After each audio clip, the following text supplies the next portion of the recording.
Hello everyone, Dr. Seth Greenberg here. Today I want to go through the first exercise, 1A, in Volume 1 of A Guitarist's Guide to Chord Construction. And that's this recent publication here. It's available also as an ebook at midoriyamapublishing.com. I'll put a link to that in the description below. You should also be able to find it on Amazon. Now, before I jump right into going through practicing 1A, I will go through a couple points that are really important. These are actually pretty much found on page 31 under Basic Practices. The very first one of these is the rate at which you practice, the beats per minute or BPM. I advise under 40 beats per minute, and it's not a typo, and I've often had to explain the rhyme and reason behind this. I will actually be making a separate video that discusses issues concerning tempo and metronomes and things of that nature that just focuses on that. For the time being, if I summarize it, the reason is because you simply cannot play in time, keeping tempo, think, and be relaxed if you go much faster than usually about 40 beats per minute. And you want all three of those things to be present when you practice. You don't want any of those to go out of the window when you're playing. So what usually happens is the thing that goes by the wayside is the timing. That's the most common one. And the problem with that is when you practice without any real sense of groove or time, you're out of context. And if you choose to try to add it later, which is some people have come to me and say, well, I'll add that later. I'll worry about the timing later. You're relearning it again. It will take you a lot longer. Now, granted, if you're going at 25 or 30 beats per minute, maybe at that particular time, it's going to feel like it's going to take decades for you to get to where you want to get to. It definitely will not. In fact, the slower you go and the more relaxed and confident you are in finding these and constructing the notes that you need to construct, the more intuition you'll build, and when you'll be able to exponentially change the tempo. You'll be a double, triple, quadruple it sometimes, and it'll just be right there. Because once you exceed about 40 beats per minute, you just can't think and play at the same time. It's not possible. So at that point, your reflexes kick in. You're relying on that. Now, if you haven't properly cultivated it, I don't know how well you're going to be able to rely on it. So that's the reason behind the 40 beats or slower, or actually under 40. Now that leads me to a metronome, which I do advocate in terms of keeping a consistent time every time you sit down and practice. You're not going to be guessing whether or not you're off by 20, 30, 40 beats per minute, which can easily happen without you having any idea that there's that much of a discrepancy between practice sessions. Now, this is dialed into 35 beats per minute. And for some people who are much more advanced, maybe you could start with 40 beats per minute. If you have no real knowledge of the fretboard at all and can't really find your notes, you may have to go down a lot lower than 35. You might have to go down to 25. I've had students that had to start there. So use your own discretion. Don't go beyond where you really are, because all you will do is frustrate yourself and you won't really be making the inroads that are necessary and you should be making. Now, once I turn this on, what I'm going to do is basically sync my own metronome to this. Once I have that in sync, then I turn off to, and then I go right into the groove. I don't keep it on. Now, if I'm practicing 1A or any exercise and I make a mistake, whatever it is, hit the wrong string, play the wrong chord, whatever it might be, I do not stop. Now I know that everybody tends to have the feeling of, oh, I'm about to make a mistake, or oh, I'm almost there. I'm going to add a little extra time, and just slide that in, and then now I'll be there. Don't do it. Don't do it. please do not do it. So you're not helping yourself. And if you do that more and more consistently, you're going to create a major problem for yourself in the future. And it's just going to be harder to undo that knot, so to speak. So really just keep it going. It's okay to miss notes. People miss, virtuosos miss notes all the time. I mean, take your favorite guitar player. I'm sure if you sit that guitarist down and say, hey, you know, you've been playing a long time. Do you ever miss notes when you perform live or on the recording for that matter? Pretty sure that they're going to say, yeah. You might not think so, but if they're honest, I don't care who it is. I don't care how accomplished they are. Now, what I'm going to do initially is now turn to 32, page 32, where I discuss consecutive string groups first. These are recommended practices, okay? And I also advocate sometimes students just coming up with your own type of practice. The idea is to try it from as many different angles as you can, okay? Because if you get locked into one way of doing it, you're going to find that if you happen to land on another finger, you're not going to be able to maybe navigate out of it. You'll sort of be painted into a corner. So there's a creative component to this, okay? I don't prescribe any fingerings because in reality, there also aren't a ton of fingerings that are really going to be practical anyway. One fingering also might be better in one situation musically than in another. So that's another thing to consider. So pick one. You got to draw the line somewhere, you know, choose that one. Maybe you get familiar with that. Try a different fingering if one's available. But the more notes that you have in the chord, the fewer fingering options there are going to be.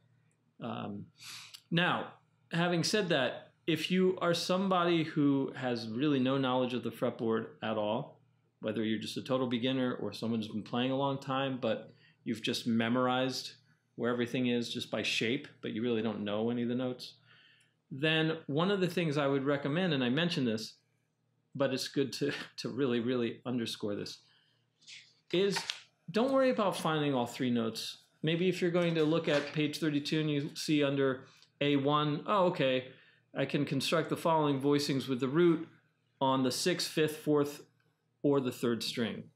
So I usually say put the root on the 6th string first.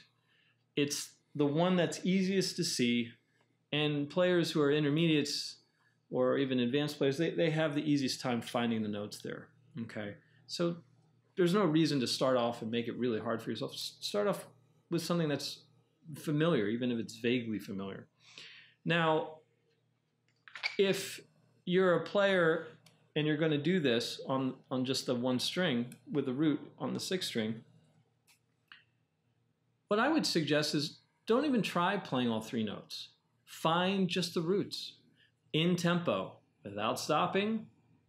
Now, I list on page 35 some suggested, you know, rhythmic approaches. The one that most players do fine with is 1F, which is just coming in on the downbeat of 1 and then using the remaining 3 beats to anticipate. So once you hit that first beat, you don't just sit there and wait and look up at the sky and then, oh, and then come back in. What you do is you use those 3 beats to get to the next chord as fast as you can. Ideally, the sooner the better. You want to be there, you know, with plenty of time, so you start building confidence and that anticipation starts to grow, and when you go based on intuition and reflex, things will just be there. They'll just be ready to go. You won't have to think about it, which is really the point. You don't want to have to think and play. Now, let's say, I don't think in all the years of teaching I've ever had someone who really needed to do this, but I put it in the book just in case, and that's 1J. Let's say you're at 25 beats per minute, and you're only trying to find the root note, and you still are just not able to keep it. You're missing every other note. You just feel frustrated. Your anxiety is mounting, and none of that's good if you're feeling any of that. You should feel relaxed when you practice. If that's happening, then try figure 1J, which puts an entire measure of rest in between. So you've actually got 7 beats of rest before coming in with the next chord. Now, if you're doing it at 25, that should give you plenty of time to get from 1 to the next. But as I've said before, I've never had anyone who ever needed that much time. But if that's the case, you know, try that. So I'm going to demonstrate it using 1F because I've never really needed to resort to 1J. So let's say you're a beginner or you don't know the fretboard. I'm just going to give you an example of going through it, just finding it, using just the 6th string as the root. Start there, start simple. So here we go. Sync to the tempo. 1, 2, and I want to feel the tempo. 4 and coming in.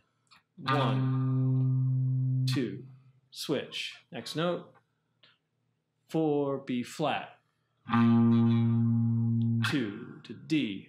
3, 4. Try to get there ahead of time as quick as you can. Off to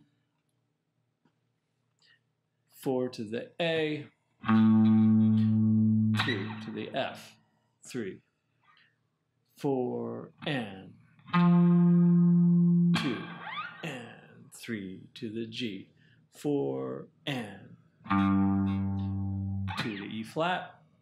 3, 4, and C sharp. 2, 3. Let's hack and find C sharp. 4, and forget it. To the B.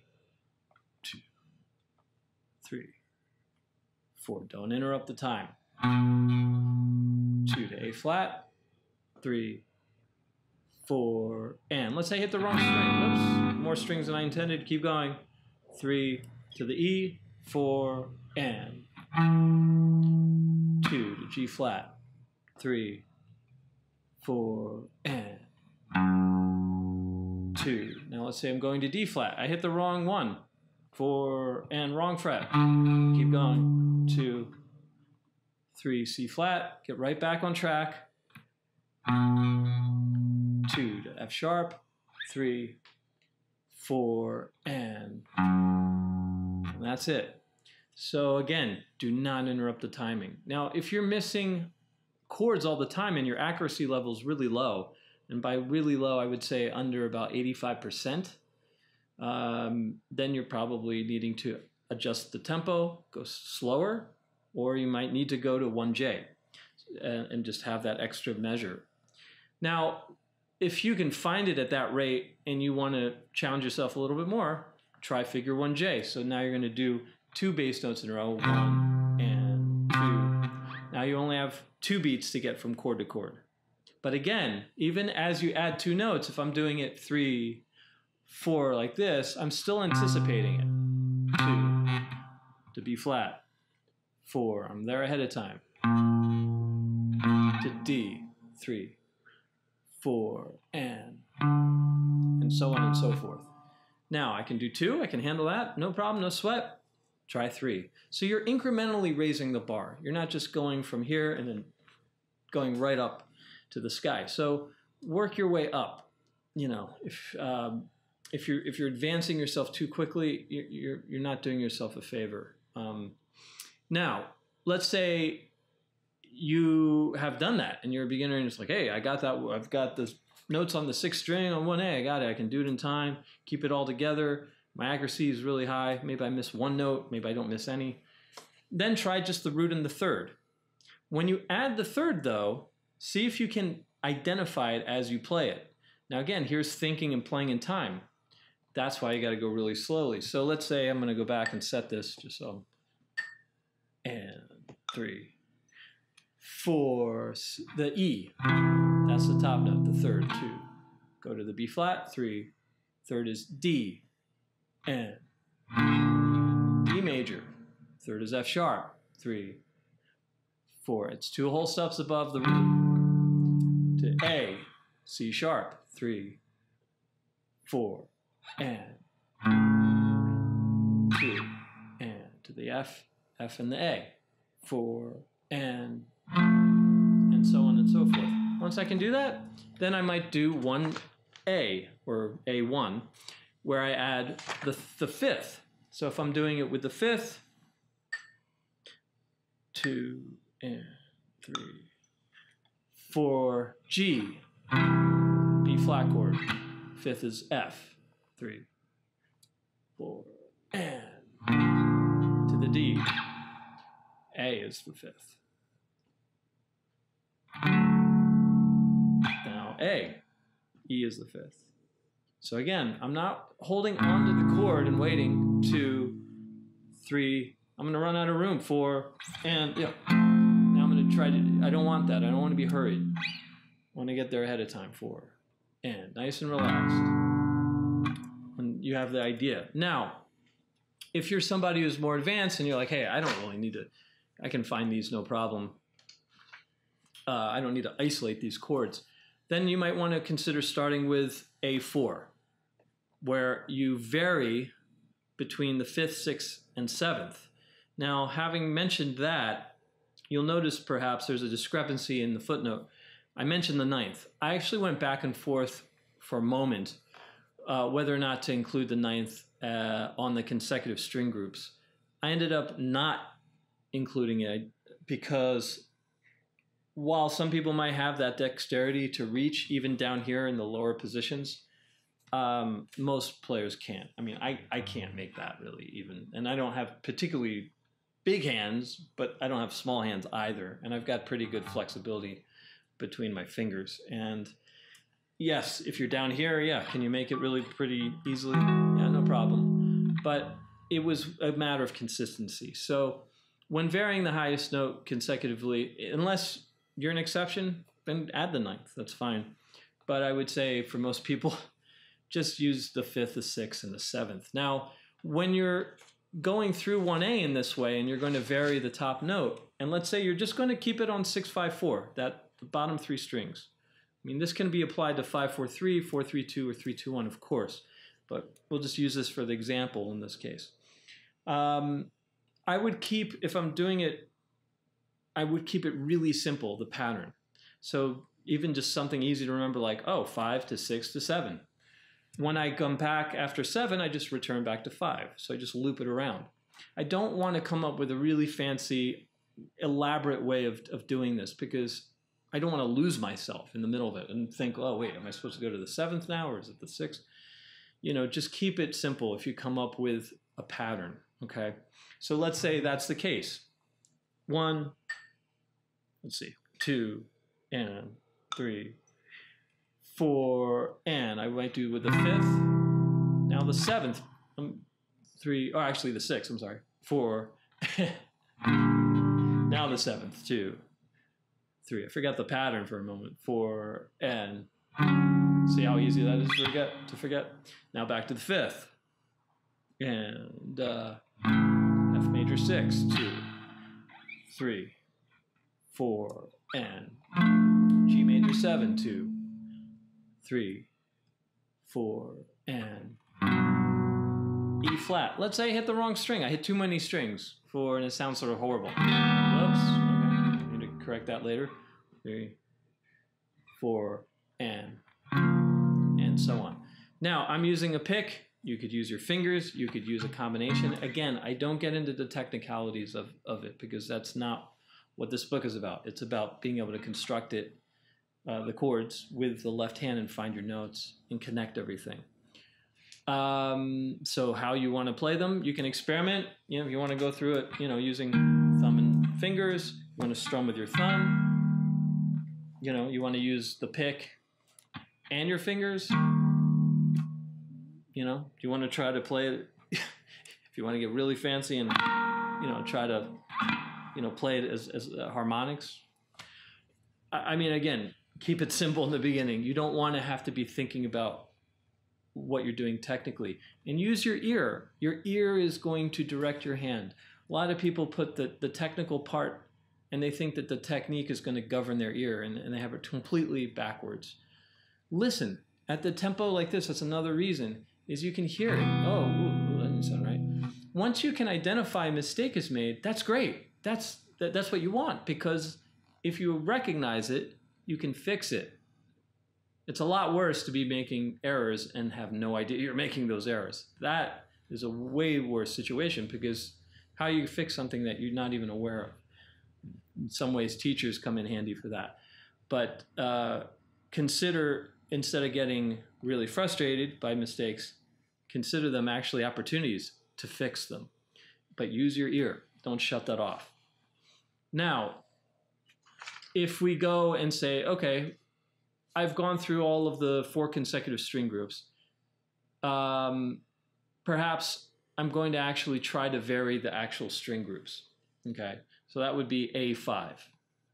But rather than having 2 variables where I'm changing the top note, 5, 6, or 7, and changing the string group, that's a lot to have to keep track of initially maybe.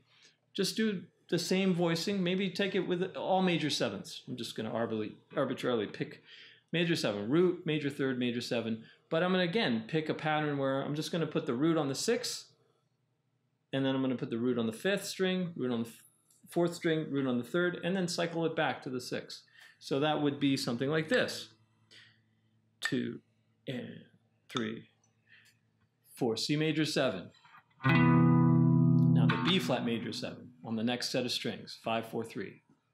And now the next set, D major 7, 4, 3, 2, 3, 4, and I want to feel that tempo. That's what gives me momentum. Top 3 strings, A major 7. And now I'm back to the F.